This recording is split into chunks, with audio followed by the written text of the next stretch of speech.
بسم الله الرحمن الرحيم. يا أيها المزمل قم الليل إلا قليلا نصفه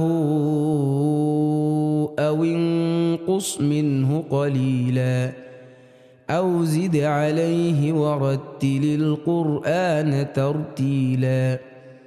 إنا سنلقي عليك قولا ثقيلا إن ناشئة الليل هي أشد وطئا وأقوم قيلا إن لك في النهار سبحا طويلا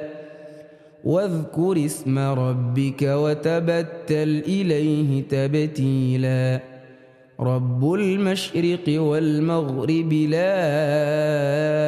إله إلا هو فاتخذه وكيلا واصبر على ما يقولون واهجرهم هجرا جميلا وذرني والمكذبين أولي النعمة ومهلهم قليلا إن لدينا أنكالا وجحيما وطعاما ذا غصة وعذابا أليما يوم ترجف الأرض والجبال وكانت الجبال كثيبا مهيلا إنا أرسلنا إليكم رسولا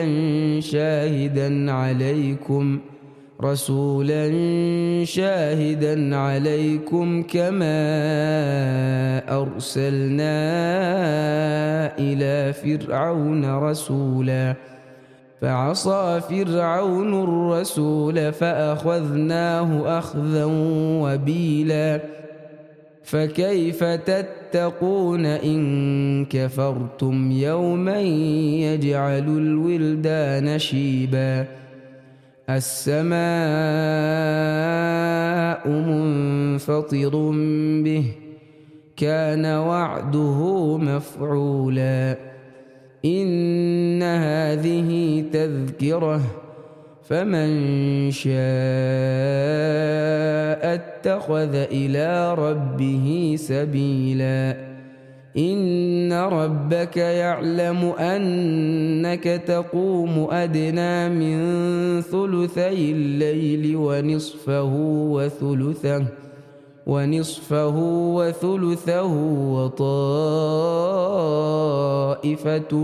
من الذين معك والله يقدر الليل والنهار علم أن لن تحصوه فتاب عليكم فاقرؤوا ما تيسر من القرآن علم أن